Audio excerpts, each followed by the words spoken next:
Fine, I'll give one, y'all. Okay, I'm gonna try to make it quick, but I don't know how quick this is, so just put it in 2 times. Okay, so basically I have this brown drawer that I kept all my underwear in, and it's been sitting in the living room since we moved inside the house that we're in now. So I've always kind of like just went out into the living room, got my stuff, and go take a shower. Cool, whatever. My brother ends up taking this drawer one day and putting his monitor on it because he needs somewhere to put his monitor. Cool, whatever. He took it so he can play his game, so he can set his monitor up to play a game. And freaking, I was going in there getting my underwear from his room, whatever. Y'all may say it's weird, but I mean, I had nowhere to put my underwear at the time, and he had nothing to put his monitor on, so So fast forward, I lose my leggings, right? They're from Pink, by the way. And when I lose them, I'm thinking she has them. My brother's girlfriend has them because she's stolen shit from me before. So I'm like, maybe she has them, So eventually when my brother and her go to work, I'm going through their piles of clothes in the rooms. Mind you, there's 5. So I go through the first one, nothing. Then I get to the second pile. Oh my gosh. I'm looking through that pile, right? I see a pair of cheetah print, and mind you, nobody wears cheetah print anything inside that house besides me. I'm the only one who really owns a lot of cheetah print shit. I'm a cheetah print girly, and that's just, it's been like that. So I'm like, those look like my underwear. So I kind of pick them up like this, right? Surely enough, they fucking were. And so I call my mom. I'm like, Mom, this girl has my fucking underwear. What the fuck? So I'm flipping out. I'm kind of devastated because it's disgusting. Mind you, she's almost 20 years old and I'm only 17 years old. So my mom's like, okay, just forget about it. I'll get it when I get home. Okay, cool, whatever. So I'm at work and I get off at 9 o'clock. This is when this girl sees my TikTok. I don't know who sent it to her. I don't know anything because one, I have her blocked and I have my brother blocked. So if you sent that video to her, you're a fucking snitch, bitch. So she ends up texting my brother, and sends a video to my brother. And then my brother gets on my ass about it. And I'm like, are we so fucking serious? Are we serious? I'll put a screenshot right here. But he's pretty much telling me that I've never worn this underwear since middle school. Mind you, I wore that underwear not too long ago before she stole it, So, okay, so he's cussing me out. I'm getting mad. I got off work. I'm getting mad. I'm getting irritated. So, while me and him are cussing each other out, I'm on my way home to beat her ass because I'm telling him I'm going to beat her ass. She's pissing me off. She's stolen so much of my shit before. So this is pretty much the cherry on top for me. I just can't do this shit no more. Mind you, keep in mind, she's done so much shit over the years. It's even my brother said the other day he fucking hates her. But let me not get into that topic because... So while I'm on my way home, my brother calls my mom talking about, Paloma's on her way home to beat Carmen's ass, So I get home eventually, right? I bust open the front door, and my mom is standing in front of the bathroom door, and I'm like, okay. So this bitch is inside the bathroom hiding. I was like, okay, cool. I start beating on that bathroom. I'm like, bitch, come the fuck out. I'm so fucking done with you. I'm just straight cussing her out. I'm telling her how much my brother don't like her. I'm telling her how much everybody fucking hates her in this house. I'm telling her that what she said to my uncle was disrespectful as fuck. Because what she said to my uncle was my uncle wanted to buy food for everybody in the house because he was hungry. So he was like, okay, so if I'm going to eat, everybody else is going to eat. Well, she heard that and apparently asked my brother, I think, if my uncle was buying food. My brother said yes. And she was like, okay, good. So I don't have to spend my money. Excuse the fuck out of me. Hello? But that's besides the point. I'm bringing that shit up. I'm bringing up old shit, So, she's not coming out the bathroom. So, I grab something that's valuable to her because she loves her fucking Coach purse. So, I grab it and I slam it on the fucking floor. My mom tells me not to because that's my brother's money. So, I don't do anything to it because I was going to do something to that Coach purse. Well, stab it or something, bitch. Put a knife through it or something. And my mom's telling me, chill out, don't do it because my brother's money. Okay, cool, I didn't. So I left it there. So I'm cussing this bitch out. I'm like, she needs to pack her shit. She needs to go. I'm just straight cussing her out. I'm like, even your mom don't want you. My brother can't even leave you because you try to yourself, And it's just like so much shit. I'm saying so much shit, like to the point to where even my mom told me, she was like, if my boyfriend's sister ever did that shit to me, I would never show my face again. Like, I'm talking about, I was straight going the fuck off on her. And then eventually she comes out the bathroom and she was like, wait, all this is over underwear, da da da da. So eventually she comes out the bathroom and she's like, wait, all this is over underwear? And I was like, yes, bitch, all of this is over fucking underwear, because 1, you're stealing your boyfriend's sister's underwear. 2, you're stealing a 17-year-old's underwear. And 3, that shit's nasty as fuck. And 4, you're almost 20 years fucking old. And 5, I don't even fucking like you, bitch. So why are you touching my shit? So I charged at her, and my mom's holding me back. And I'm like getting fucking mad, and she kind of like flinches a little bit. Like, she kind of like backs up, and like as I'm doing that, trying to get to her, I'm still cussing her out. She sounds like she wants to cry at this point. So I'm like, bitch, I'm ready to rock your shit at this point, bro. So like she says something smart again, and then I charge at her again, and my mom's still fucking holding me back, standing in front of that fucking door. Had she would have moved, oh my god, it would have been raps. It would have been raps. But like, honestly, if I genuinely wanted to get to her, I would have went through my mom. But like, I don't want to like do that to my mom, because she has stuff wrong with her foot, and I don't want to make her knock off balance, all because I want to beat this bitch's ass. So I just eventually forget about it. She's like, I'm literally screaming and yelling, and she's like, Paloma, calm the fuck down, like, bro, come on now. Mind you, this is all happening around like 9 something, and my mom has work at like 11. So I'm still going. So like, when I understand my mom's tired and shit, so she's like, Paloma, just calm down, go to the gym, do fucking something, like, get the fuck out this house so you can stop, like, just chill out. So I'm getting my clothes ready, da da da da, and I'm telling her to pack her shit at this point. Like, I'm getting dressed for the gym and shit so I can leave, because bitch, I'm already fucking irritated. I'm mad. I'm like, I'm mad, and I'm upset that my brother's choosing her side, knowing damn well she's in the wrong, you know. So like, I'm telling her to pack her shit as I'm putting my clothes on, because nobody wants her there, and she's packing her shit, y'all. She's literally packing her shit. And I guess her mom was coming to get her, and then eventually I left the house, and then my mom and my brother got into it. All because this bitch wants to steal my fucking underwear. Like, but yeah. So yes, I did try to run my ones with her, and yes, I did say something to her. And I was just pissed. I was pissed the fuck off, y'all. Like, y'all understand. And then my brother starts texting me, talking about how miserable I am in life, when I have a lot more going for myself than he does. But that's a topic we're not gonna get into. He was just saying that shit because he was mad at me, but I don't give a fuck. Like, but yeah, that's pretty much it. Like, all I know is next time she better not fuck. Oh my fuck. Next time it'll probably be 10 times worse. I can't even lie. Like, she don't even stay at the house no more by herself without my brother. Mind y'all, me and her work together too, so I'm trying to keep it professional, you know. But this is her first job as a 19-year-old, almost being 20, you know. And she only got this job because of my brother. So, y'all, I don't know what the fuck. But I'm not gonna drop her at or anything, because, like, that was like a minute ago. So, but anyways, bye guys. I gave birth 3 days ago, and it was the most traumatic experience that I could possibly imagine. Let me tell you about it. This is going to be a long story. I'm going to try to do it in one part. Watch it in 2x speed or scroll past. Also, this is not a positive birth story. I am so sorry. I want nothing more than to be empowering and like, yes, don't be scared to have a baby. Don't be scared to have a baby. But also, if you are scared to have a baby and you're pregnant right now, don't watch this video. But it's all genuinely worth it, because like, okay, where do I start? Okay, I was scheduled to have an induction on Friday at 5 p.m. That's where all of this starts.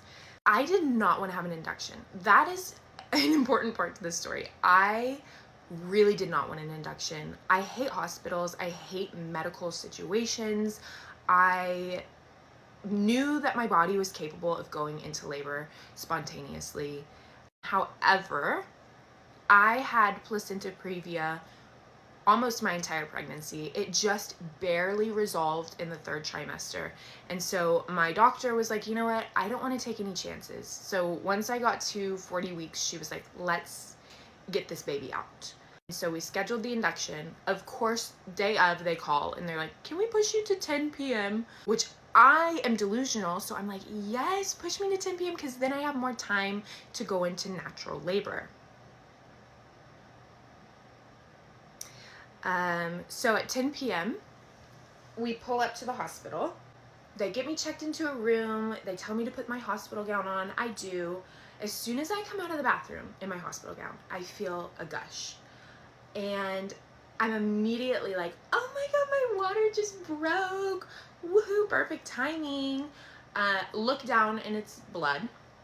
Now, like I said, I had placenta previa for most of my pregnancy, so the bleeding wasn't super new. It had happened before, so I wasn't like freaked out. But of course the nurses wanted to check everything over. Baby was good. Baby was like perfectly fine. But they wanted to call the on-call doctor just to be like, hey, this girl is like scheduled for an induction. What do we do? The on-call doctor was like, because of the placenta previa in her past, I don't feel comfortable doing a cervical check or starting Pitocin. And so the nurses were like, sorry, we can't start your induction. You're gonna have to just stay the night until your doctor can come in the morning and like start the process.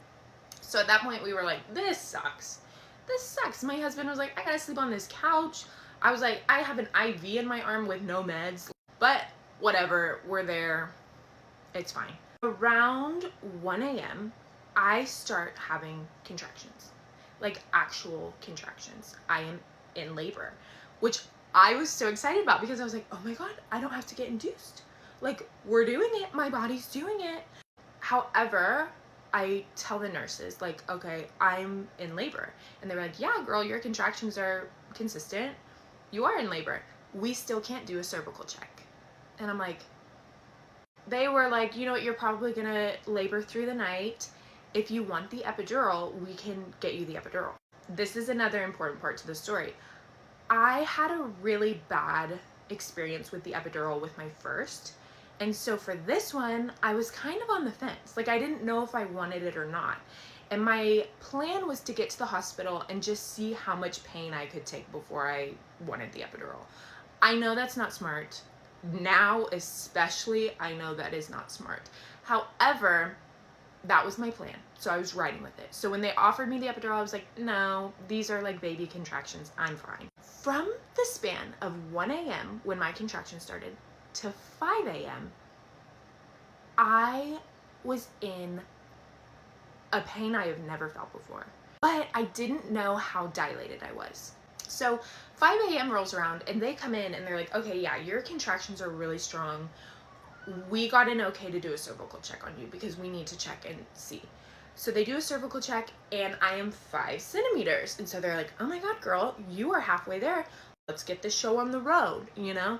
So then they ask if I want a epidural. And I'm like, yeah, baby. At this point, 5 centimeters and I feel like this, you give me the epidural. So they're like, okay, we're gonna go get everything sorted out. They leave and nobody steps foot in my room for an hour. In that hour, my contractions go from bad to worse.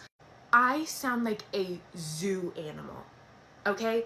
I am holding on to the railings of my bed and writhing around. It is like somebody is exorcising a demon out of my body. I'm in so much pain. I am contractions back to back, deep guttural moans. I am like, oh my God, I am in so much pain. And I'm telling my husband, I can't get an epidural because I can't sit still. There's no way on earth I can sit still enough to have a needle put in my back. And finally, a nurse comes in. It's a different nurse because they had a shift change, right? And this nurse, God bless her, but she has like the personality of a potato. She's giving me nothing. She's like, hi, And I'm sitting there on the bed like, ugh. She's like, okay, so we're prepping the epidural. Sorry, the anesthesiologist is like backed up. And I'm telling her, I can't get an epidural. Like, I cannot sit still. I'm sorry. And she's like, no, they know how to do that. They can work through it. And I'm like, no, I can't. I am in so much pain. I'm like yelling at this woman. I'm like, check my cervix, check my cervix. She does. And then she immediately goes, oh, you're at a 9.5. You're about to push a baby out. I'm like, no shit, ma'am. I've been telling my husband for about 10 minutes. I had been telling my husband, I feel her. I feel her head in my ass. She's coming. She's coming. It's like a movie. It is like a movie. Again, nobody's in our room. Nobody's been in our room. It's just me and my husband. Thank God my husband is a paramedic, because I'm like, you're gonna have to deliver this baby. Nobody's coming. Nobody's fucking coming. So then this nurse checks my cervix. She's like, 9.5, a baby's coming. She runs out. She's trying to get a doctor. There are no doctors. There are no doctors. Mind you, I am pushing a baby's head out of my body. So at this point, I'm 9.5 centimeters dilated. This nurse is like so frantic. You can tell she has no idea what to do. She's trying to find a doctor. Well, there are no doctors. Explain that to me. I don't know. I guess the doctor that was on shift was busy or whatever. He ends up coming in and he's like, hey, how are we doing? At that point, my contractions were so close together, and every single one, I could feel my body involuntarily pushing a baby out. There was like no sense of urgency from anybody at all whatsoever. I was so confused, but I couldn't be confused because I was just in so much pain and I was trying to push a baby out of my body. So thankfully the nurse is like, oh my God, your doctor, we paged your doctor. She is on the way. She's like coming over into the hospital right now. Hang in there. I have no choice. I cannot stress this enough. I have no choice but to push. When you get to a certain point, your body just pushes the baby out for you. Like, I mean, yes, you have to do it as well, but like, it's happening. It's happening and you can't control it. And that was happening to me. Thankfully, my doctor runs in. She's so fast. They're setting up the room. They're setting up the bed. I'm spread eagle on this bed, pushing a baby out of me, just making the most insane sounds I have ever made in my life. And my doctor is like, okay, literally one push. Like, you just need to push this next contraction and she's out. That's exactly what happened. I had one contraction. I pushed this baby out of me. It was the most insane thing, but I would not recommend giving birth without an epidural unless you are really just gung-ho and that is the way you want to do it, and you really prepare your mind and your body, because I did not really prepare my mind and my body, and that was not something that I will ever be doing again, ever in my life. So yeah, that was my birth experience. My postpartum experience has been beautiful this time, I think, because the epidural kind of fucked me up last time. So this time my healing, like postpartum healing, has been fantastic. So I guess that's also a positive about it. I don't know, it's kind of funny. At the end of the day, the universe works in mysterious ways, because I didn't want an induction and I didn't end up getting one. And I also secretly wanted to try giving birth without an epidural, and I did that too. So it ended up being a really awful experience, but it brought my baby into the world and I feel really badass. But also, you should feel badass for giving birth no matter how you do it. Whether you do it with all the medication in the world, no medication, C-section, however you give birth, like, you are a superhuman. Story time, how I went on a date with a coworker and he was just not what I expected at all. And I don't work there anymore, so I feel like I could tell this story because I wanted to post it before, but I'm like, no, I still work there. Like, what do people put two and two together? But I don't work there now, and honestly, fuck everybody there. So, except for my girl Danielle, of course, she's the only one. Okay, so we're gonna call him Eric. Eric was, I first seen him one time and I was like, who is this guy? Why have I never seen him before? Like, hello, new work friendship. And I'm all for one, like, I think having work crushes is kind of good because it gives you motivation to go to work. It gives you, like, oh, I wonder if this person's gonna be there. Me and him do not work the same shifts at all, so when I would see him, I would be pretty lucky. So finally, like, it started getting to like an obsession point because once I like a guy, I'm kind of obsessed with them at that point. So I was like, you know what, this is gonna be my last time seeing him for a while because his schedule, my schedule, we're not gonna see each other for like 2 weeks. So I was like, I'm gonna be bold. I parked my car right next to his, and he knew it was mine because I brought it up in a conversation before, and like he's seen me in my car, so he knows it's me parking next to him every time. So I got off earlier than him one time, and I left my number on a sticky note, a Hello Kitty sticky note, super cute, and I left it on his car. And all it really said was, text me, put my number. Fast forward, we're texting, yabba da da do. He's obviously feeling me, I'm obviously feeling him. We're trying to figure out where we're gonna go. And he's not from here, so he doesn't know anything in my city or kind of like the local cities on what to do. So I tell him, oh, perfect, you know, we could go to MB2. It's in Santa Clarita. It has go-karts, mini golf, bowling. It has ice cream. It has an arcade. It has virtual reality. It has like the little shooting thing. Like, it has everything for a cute, perfect date night. He was going for it. He's like, yeah, you know, I'm gonna pay for it, obviously, because I'm not. This is the first date, baby. Why would I pay for it? So boom, we say a date and a time, and that's that. Date comes around, he's kind of like didn't really mention anything about the date. So me just being me, I'm like, oh, you know, are we still going? If not, it's okay. It's not that serious, you know, but I just want to know if we're still going so I know if my Friday night is open or not. He's like, yeah, before we could get a beatbox. Beatbox, baby, what? I know I just turned 21, but beatbox, that's minor drinks. Me. I forgot he wasn't 21 yet, so I'm like, okay, but I told him, I was like, I don't really want to drink on a first date because why do I, like, it's not like we're going out to dinner and we're getting a drink, like, he wants to get drunk before doing that, cool, I am down for that, just not on a first date. And we're trying to figure out what we want because he's kind of like last minute, like, oh, I don't want to drive all the way over there because he works in LA also as well. So he thinks that Santa Clarita is LA, which is not LA at all. It's on the way to LA, yes, but he's not from here, doesn't know the city. So he's thinking Santa Clarita is in LA.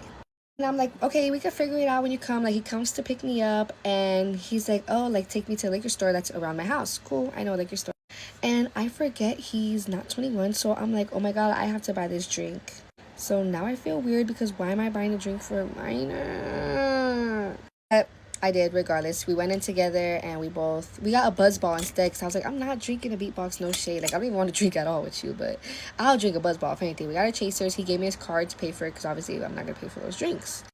When the cashier gave me the card back, I put it in my pocket to obviously make it seem like he's not buying this, you know, like it's me buying it.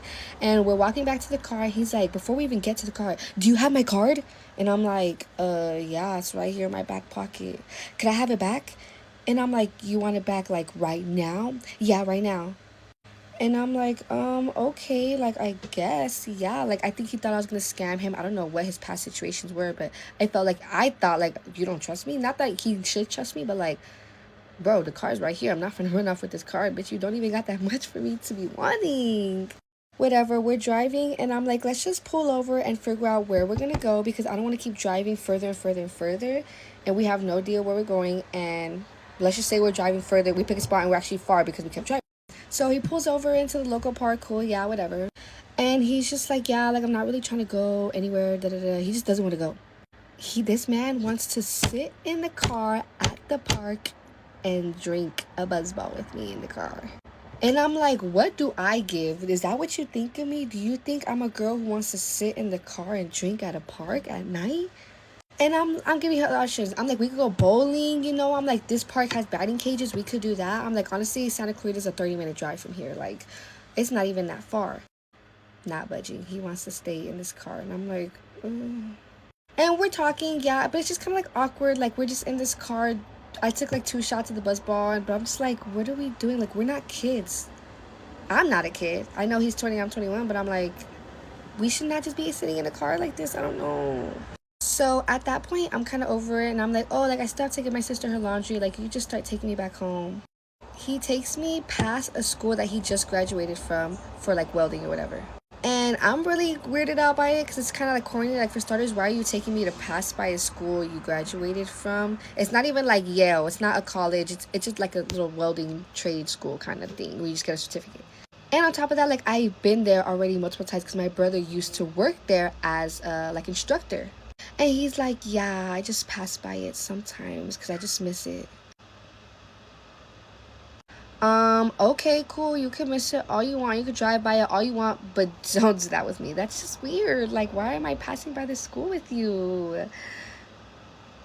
And he drops me off, and I'm like, okay, like, do we hug, handshake? Because I don't really know what vibe he's on, and I'm blunt. I'm gonna ask what I'm gonna ask. Like, are we hugging or not? We handshake, cool, and I'm grabbing my purse because my purse is by my feet, and so is the buzz ball. And he thinks I'm grabbing the buzz ball, and he's like, you can leave the buzz ball there. Baby, I didn't want your little nasty ass fucking buzzball anyways. And I'm like, oh, I am. Like, I'm just grabbing my purse.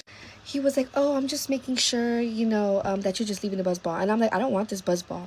I'm like, I didn't even want it from the beginning. I was like, I could buy my own. Thank you. Stars, you can't even buy the buzzball. That's why you want it. I'm like, I could buy my own. Like, thank you very much. Like, I'm not trying to steal your buzzball. First, you think I'm stealing your card or whatever. Now you think I'm trying to steal your buzzball? And in the car, when we were talking, he told me, he's like, yeah, I'm not really looking for a girlfriend right now, which is cool by all means, but I'm not looking for a situationship. I'm not looking for friends with benefits. I'm not looking for a sneaky link, baby. I'm not looking for a boyfriend, but, like, that's the goal. I want a boyfriend. And he drops me off, and the last message that was sent was him texting me saying, here.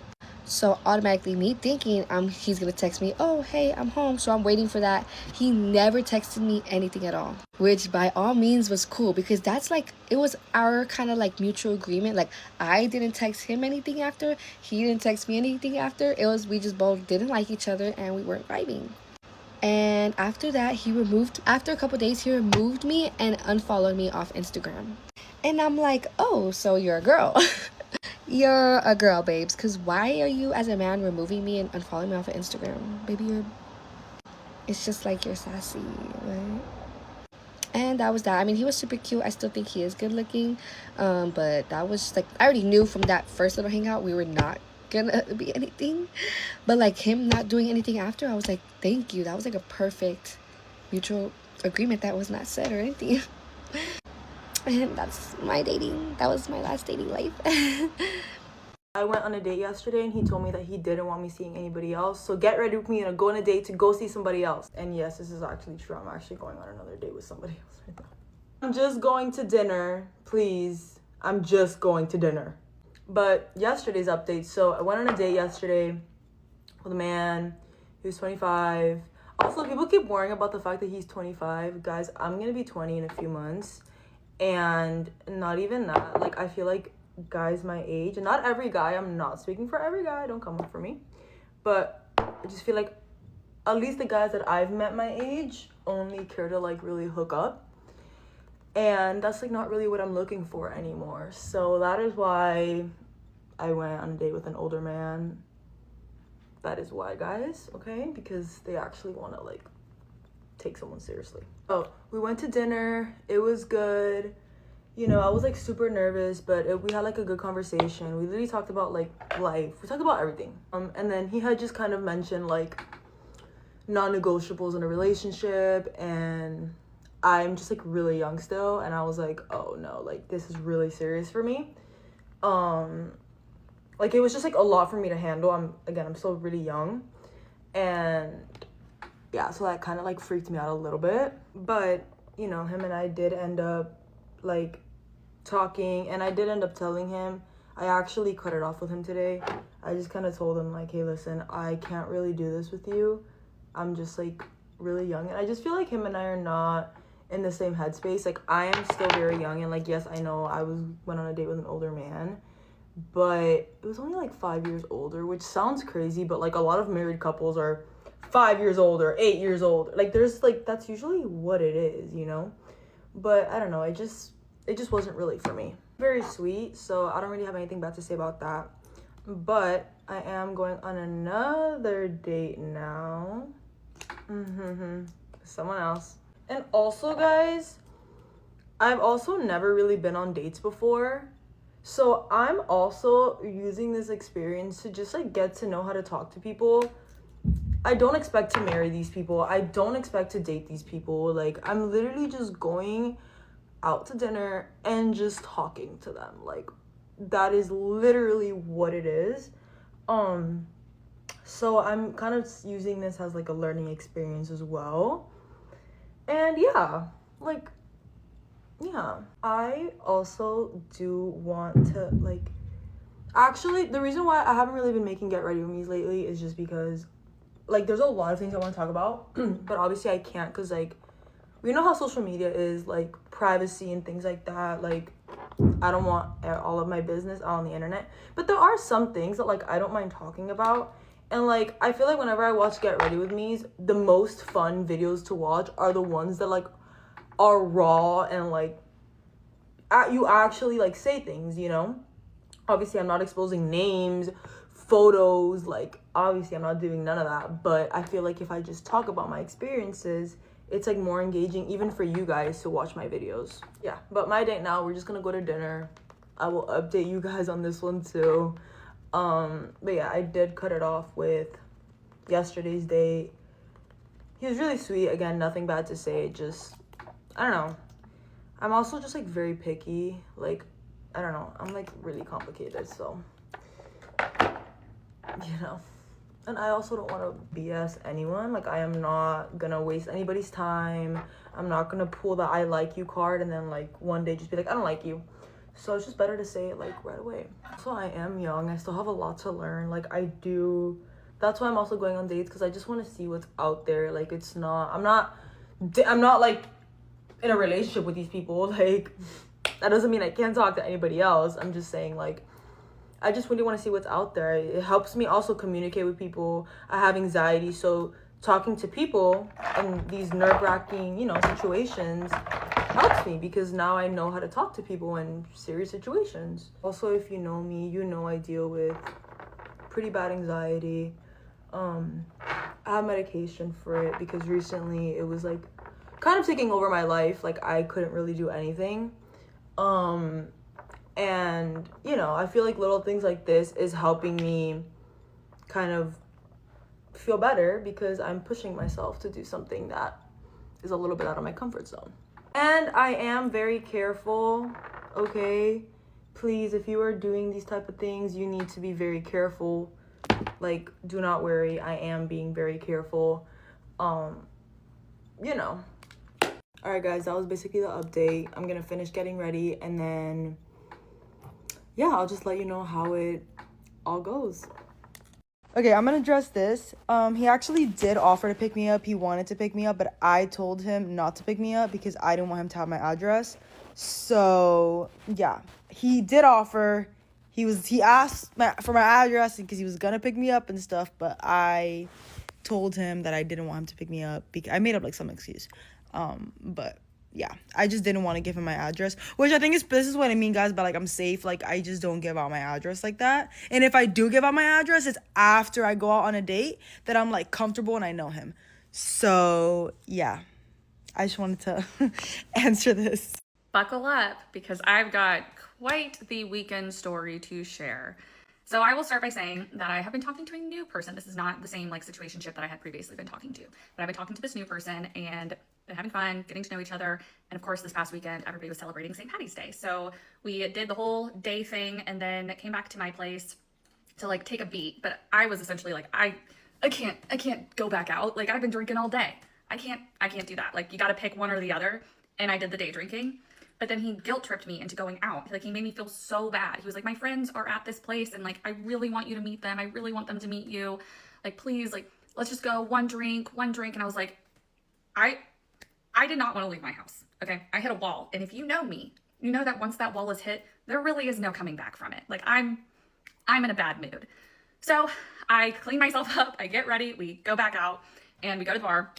And of course I meet his friends, but not really. He doesn't go, oh, this is Natalie. This is, like, he doesn't formally introduce me.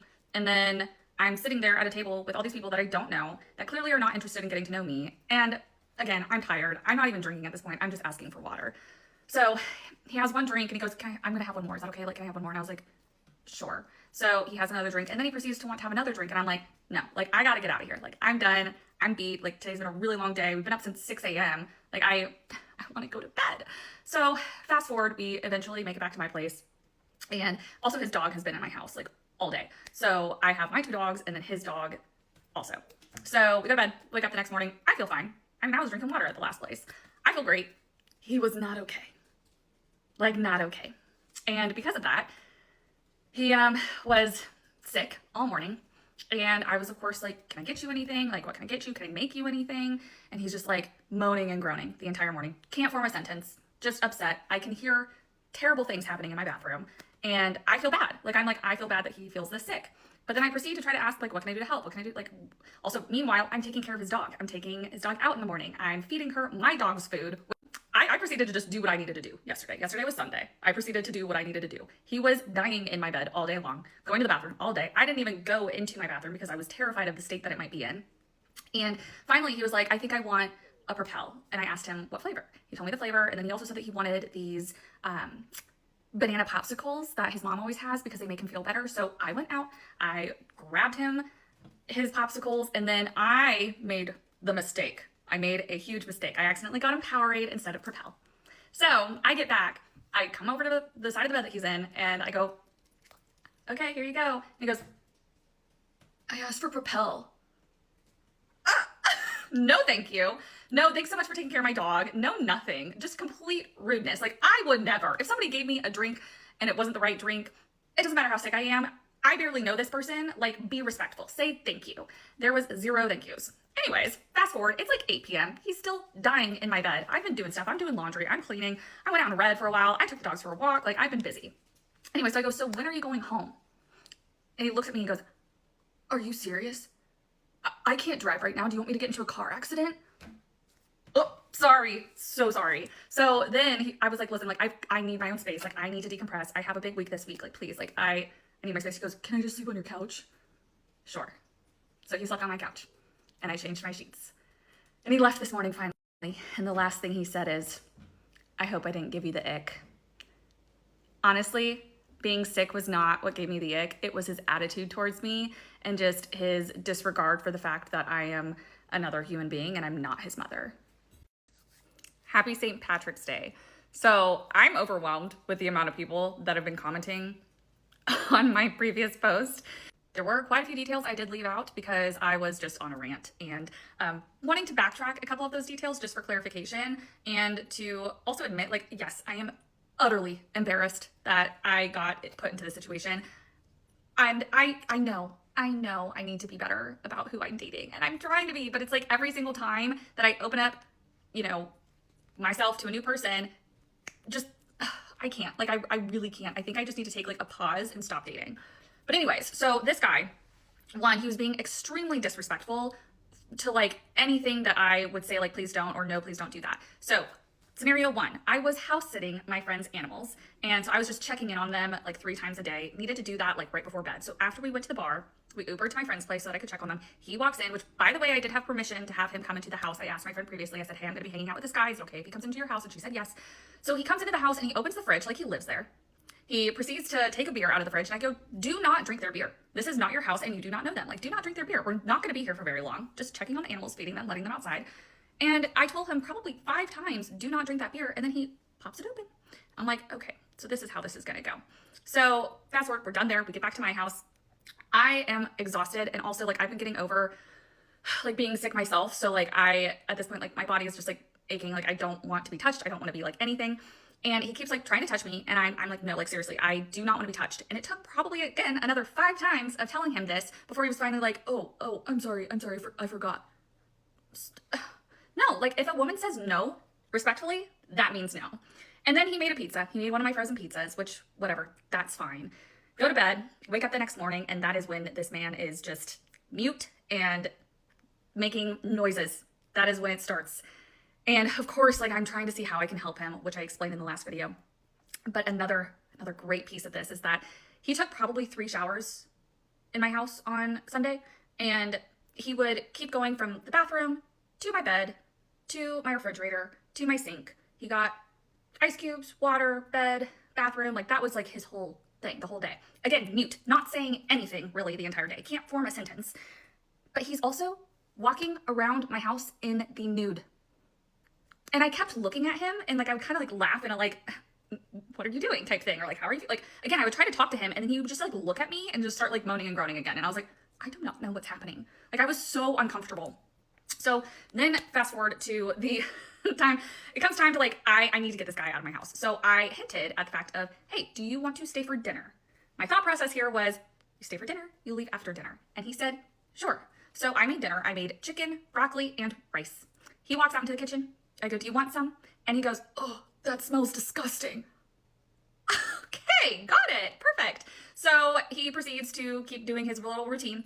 And I said, I'm going to go check on the animals one more time. So I went back to my friend's house. I came back. And mind you, I called my sister. I called my friend. I was like, this guy is not leaving my house. Like, I do not know what to do. And they were like, you need to tell him to leave. And I said, okay. So I get home and I go to my room. I sit on the bed where he's still laying. And I go, hey, so when are you going home? And that's when he proceeds to say, like, I can't drive right now. Like, I'll get into a car accident, yada, yada. So that's when he asked to sleep on my couch. He slept on my couch. Guess who didn't sleep on the couch with him? His dog. His dog slept with me because I think she likes me more. And I think she thinks I'm her new mom, which honestly, I wish I could take her because she is adorable. You know that thing when they say, don't meet the kids until you know? It's the same thing. Like, do not meet their dogs until you know, because I absolutely adore that dog. Anyways, I did text him yesterday and I did say, hey, I don't think this is going to work. And he never responded. So either he's utterly embarrassed or I don't know. Also, I almost forgot to mention the absolute most important part. He did not clean my toilet. He did not offer to clean it. He didn't say, don't go in there. He didn't, nope. I have to clean it. But that's that. And thank you guys so much for listening, because this was honestly the craziest dating story I have had year to date. And that's saying something because I do have, yeah, it's bad. Very unfortunate story time. To set the scene, I am freshly single, like just fresh on the market, okay? Everybody's like, well, put yourself out there, yada yada yada. And so I'm looking through DMs and stuff, and I saw that this dude had DM'd me, and I was like, oh, he's not ugly. Let me respond. And we had mutuals, and that made me feel a little bit more comfortable, because I don't really like talking to strangers. Like, I don't know. Not that that's gotten me anywhere, but I messaged him, and then he plans a date to a brewery. If you know anything about me, you know a brewery's like the ideal place to take me. That's actually the best place to take me. And so I was like, okay, like, sounds good, great. Well, I'm going to be honest. Something told me to flake, so I did. But then I felt bad about flaking, because that's not who I am as a person. So we rescheduled a date, and I eventually do meet with him at the said brewery. And he meets me at my car, opens my car door, walks me into the brewery. We sit there, we order like 2 drinks and get food, talk for like 2 hours. And then he walks me to my car, gives me a hug, and then tells me to get back home safe. And I was like, that wasn't that bad. It wasn't that bad. I've experienced a lot worse. And that was like the most manners a guy has ever shown me in a while, which is sad, but it is what it is. So I go home, and then he's immediately talking about a second date, and I was like, okay, cool. And I think we wait till 2 weeks to go on our second date, because I was busy. Like, I was on the go. And we planned our second date, and he was just like, we can either go to this bar that he'd been talking about and been wanting to show me, or he was like, we can just grab dinner and do something chill. And I was like, can we kind of do something chill, because like I've been on the go, and I'm really not in the mood for a bar. I just really didn't want to go to a bar at that time. And he was like, that's fine. So he was like, just meet me at my house, and then we can decide where to eat when you get here. And I was like, okay, that sounds good. So I get to his house. He shows me his house. It is a very nice house, especially for someone who's like in their early 30s. Beautiful home. And then we sit on the couch to talk about like where we're gonna go eat. And as I'm like on my phone scrolling to see like what was I like in the mood for to eat, I feel him trying to kiss me. And when I say I got like that, I literally was like, what are you doing? I got food on my mind. I don't know what you're thinking about, but I got food on my mind. That's what I'm here for. And he really tries to go for it, and I'm like, no. And then I look at him, and his eyes were like staring me down like I was his last meal on this earth. Like, this man's been starved for days, and like I was his last option to eat. Like, he looked like he was going to devour me that very second. And I was like, are you good? And then he growled like an animal. And at that time, I hadn't had my hearing aids yet, okay? I had discovered I was deaf by this point, but I didn't have my hearing aids yet. And I was like, are my ears playing tricks on me? Did this man just growl at me? And then I'm just like looking at him like this, like, and then he does it again, and I'm like, he just freaking growled. Like, that was a growl. And I wish I could replicate that sound, but I unfortunately do not have those animal instincts. I cannot growl like that. I don't look at men like they're a piece of meat, okay? But that's what he was looking at me like. And so I got up. I jumped up real quick. I was like, okay, are we gonna go eat? Because in my mind, I'm like, this is like the easiest way to divert the situation. He can't eat me if we're in public.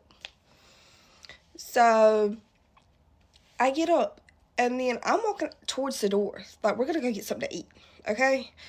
And the next thing I know, my feet's not on the ground. Like, I'm just dangling. Like, feet kicking. And I'm like, for reference, I am 5 foot.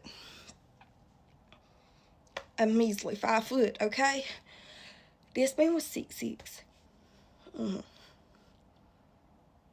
I was like, did you just pick me up? Like, put me down. Like, what are you doing? What are you doing? Put me down.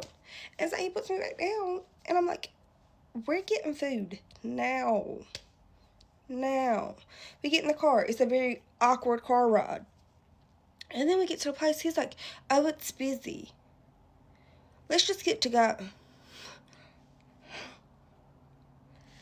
Okay, let's get to go. And so we got to go. And we go back to his place. And then I'm sitting on the couch. He's sitting on the chair. And we're eating our food, watching this basketball show in silence. And I'm just like, I've got to go. And when I say I'm eating, like, I'm nibbling. He ordered my food for me. He didn't even let me choose. And I'm a picky eater. Okay? Like, that's the most dangerous thing you could ever do, is pick my food for me, because there's a good chance I'm not going to like it. And, it wasn't great. It wasn't great. And so I'm, like, trying to eat the food, but I didn't like it. And I can't even have a conversation with this dude, because the only thing I'm hearing in my mind is him growling at me. Okay, that's the only thing I'm replaying. And then eventually, I'm like, keep looking at my phone. He's like, is everything good? I'm like, actually, no, like, there's a family emergency. I've got to go. So I get out of the situation. And that was the last of that. But I was terrified, truthfully. I never told him why. I never spoke to him again, and I feel bad for that. And I pray to God he doesn't see this TikTok. He's still on my other social media, so I'm playing a dangerous game. But if he does see this, I hope he knows that he shouldn't growl at girls, especially if it's their second time meeting them. And yeah, that should have been my sign, just to stop there with dates. But for some reason, I keep getting referred to people. Like, I don't know. People must think I don't know. I think my friends at this point just like to hear the stories, so they keep just sending my name out to people. But yeah. All these cars around me in dead stop traffic are acting as if I don't have places to be, aka I am turtling in a garden dress. Dating horror story. It has been years since I posted one of these because I've been avoiding men because they scare me, but not this year. So here's my most recent dating story, coming from a man that I matched with on Unhinged. We talked for like 3 days, and then we set up dinner and drinks, and it was a pretty casual dinner and drinks. I get there, could immediately tell that we weren't like, or in my opinion, we were not vibing. I literally got to the point where I had to ask him what his favorite condiment was because he was like mute and like wouldn't speak. And I'm like, if I'm asking you if you like freaking ketchup, like, I'm sorry, but next. So anyway, could tell I wasn't vibing with him. So at the end of the day, I was like, bye, thanks, see you never. Anyway, texts me the next day, asks me out on a second date. I didn't respond, which is maybe a questionable thing to do, but I'm like, I don't owe you anything. We've only ever gone on one date. Like, if this was like a month of dating or like a second date, like, yeah, that's different, but like, no, I don't think I owe you a response. So I didn't respond. 2 days later, texts me again, didn't respond, and then I didn't hear from him for like 2 weeks. So I'm like thinking like, okay, he got the hint. So on the first date, I like to talk religion, politics, kids, because like if we don't align on the major things, like, I'm sorry, but next. Like, there's no point. So anyway, he, out of the blue, on Instagram, keep in mind, I didn't follow him on Instagram. He, I guess, followed me, which is part of the story, but I never followed him. I get a DM from him, and it's something very like passionate politically, about a topic politically, and I was like, this is interesting, because like we haven't spoken in 2 weeks, and then you just like send me this like random political Instagram DM when I didn't even follow you on Instagram. So then I scroll up on the DMs because I'm like, why is there a message history? So a little background, I recently moved back to St. Louis from Kansas City, that I had been living in Kansas City for 7 years. And there are messages from him messaging me from when I was in Kansas City, saying that he saw me on a dating app and was like, thought I was so beautiful and was interested in taking me out. I don't put my Instagram on my dating app, so I don't know how he found that, but these messages were dating back to 2019, which is my very first year that I lived in Kansas City. Keep in mind, I'm now on the St. Louis Hinge. That's where we went on our date, was in St. Louis. Never mentioned to me on our date that he had seen me before, that he followed me on Instagram, that he had messaged me before. Also, the first date, I'm sitting there telling my life story of Kansas City, and he's acting like, oh yeah, that's awesome, like that's super cool. He knows all this because he's been watching it on Instagram apparently for like literally years. He had followed me since 2019. It's 2026. Never brought up any of that. So then I don't respond to his DM because I'm like, okay, well, you're a weirdo. So then messages me again on Instagram and is like, hey, I guess we're not a match romantically. I hope we can still be friends. Like all this stuff. Didn't respond because I'm like, okay, like this is weird. Like you're a stalker. And maybe that's dramatic, but you're a stalker. So then I don't respond to him, and then he calls me on Instagram. Why are you calling me on Instagram? So I didn't answer that, and then he calls me on my cell phone, and now he's blocked on everything because that's weird as hell that you saw me on a dating app 7 years ago, never messaged me, or never brought it up when we were on our date. Like, I don't know. Shouldn't he have said something? And then it disgusted me and made me not want to talk to men again. That's why I don't date. Listen, the reason you don't see any time travelers is because they're all back in 1997. Get ready with me while we talk about what happened to my middle son. So on Saturday, it was just a normal day. The boys were outside playing. They had played all day long outside. They wanted to ride the go-karts and the four-wheelers. And so we were like, that's fine. Go outside, go play, go have a good time. During all that, we had our neighbor's kid down as well. And they were just all playing. They were all having them a good old time. Everything was fine. And then it just took a turn for the worse. So I saw the boys, both of our boys were riding the go-kart. Our neighbor's kid was on the four-wheeler. And they were in the front yard, and they were just riding, having a good time. My middle son was driving, which is the one that got injured. My oldest was in the passenger seat.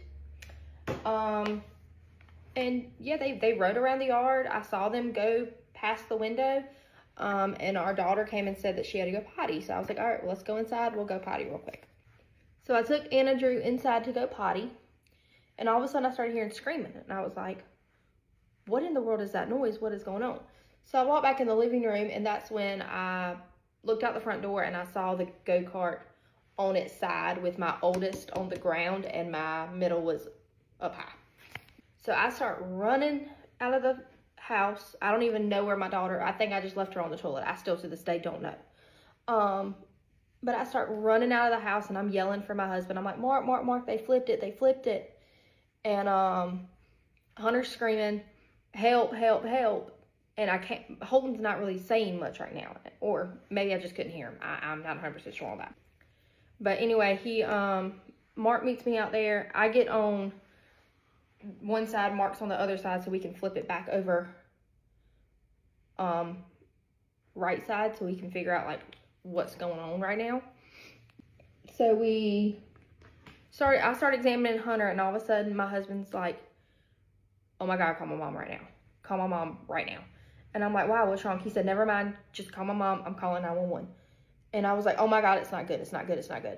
And I walk over there and a little piece of the bone is sticking out of his arm about right there. And I was like, oh my God, oh my God, oh my God. So my neighbor's kid had just come back up to the front yard because he realized like something was wrong.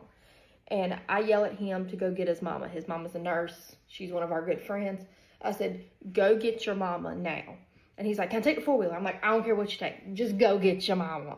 So he runs and gets his mom. We've gotten him out of the the go-kart at this point. My husband's, we're trying to assess what's going on. He's not really letting us touch him much. But we're like, look, we got to see what's going on. We've called 911. We've called, family to kind of like, I need you here because I need someone to take these kids once this ambulance gets here. Like 911, somebody get here now. So the ambulance gets there along with some first responders and everything else. It's all kind of a blur because I myself was 100% in shock and was just trying to go with emotions. I ran inside, grabbed my purse because I knew we were taking a ride. So yeah, the ambulance finally got there. They got him back there and we're taken off to the first hospital we went to. We get to the first hospital and they kind of let us know like it's pretty much done for. Like he's gonna need surgery. We're gonna have to transfer you to ECU. There's not much we can do here except just keep him comfortable. And we were like, okay, we kind of figured, but okay. So we're now we have to wait for transport. So they literally just make him comfortable, give him pain meds, and we're just waiting on transport. Transport finally gets there. We take off to ECU, where they are absolutely amazing, 100% amazing people. We weren't in the ER maybe 15 minutes when they had the surgeons come in, introduce themselves, and said, we're taking them up. In like just a minute, we're taking them up. We go to pre-op. We were in pre-op maybe 20 minutes. They took him back at around midnight. He was done with surgery technically around 2:17, but since it was daylight savings time and we skipped 2 a.m., it was around 3:17 is when he was completely done with surgery and out and in post-op, and we were rolling up to the actual children's unit to get a room. Again, the doctors and nurses at ECU are absolutely amazing. They took care of us. They helped us. We had absolutely no sleep, so they were around us like, do you need to go get coffee? Do you need to go get this? Do you need that? Blah, blah, blah, blah. They were absolutely amazing, amazing nurses and doctors. But long story short, it was just a freak accident. Once we got surgery done and he was awake and we could finally figure out what happened, apparently we had a bunch of trees taken out at our house when we first moved into our house. And apparently he just hit a hole just right. And when he did, his arm like slipped back. And there's a bolt right behind there where the roll cage is. And his arm just hit that bolt just right and it snapped the bone right here. But he's okay. That is what matters. We make our children wear their helmets. They were strapped in properly. So my oldest just has some bumps and bruises. Nothing major at all with him. He's perfectly fine. It was just literally a freak accident that just happened out of literally nowhere. But thankfully he is okay. He's 100% okay. He's okay. He gets his pins out sometime in April. This Friday we go for the hard cast. He's just not having to learn how to be a little more dependent on us, which is very hard for him. He's not a dependent child. He's very independent. And having to ask us to help him go to the bathroom and get a shower and dress himself and get up even off the couch sometimes has been really difficult. He's also 6. He's not 7 quite yet.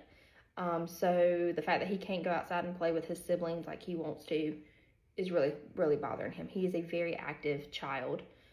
He does not like to sit around and play video games or do any of that. And he wants to be outside. He wants to play baseball.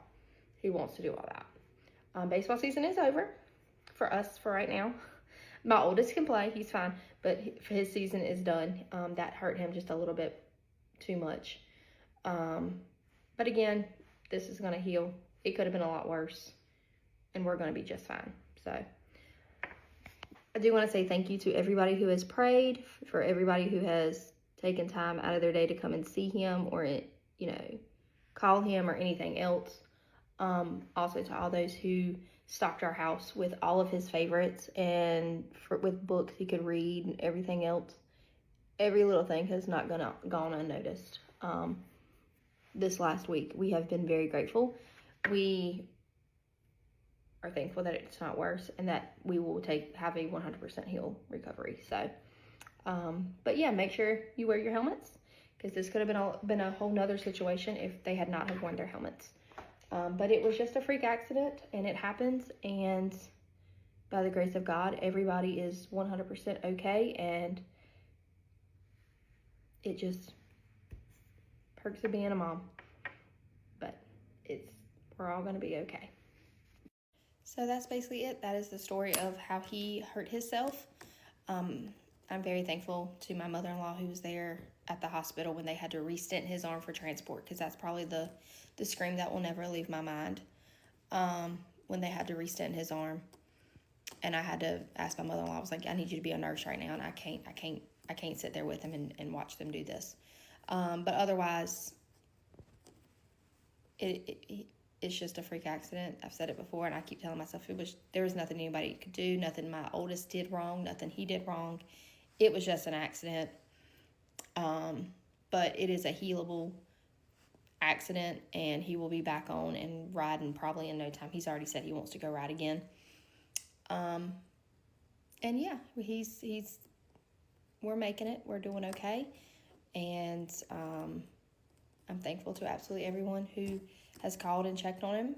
And we appreciate everyone for their prayers, and just keep praying. He's doing great. We're healing great, and we'll give updates as we know. Hope everybody has what's today? Wednesday. Hope everybody has a happy Wednesday, and be safe.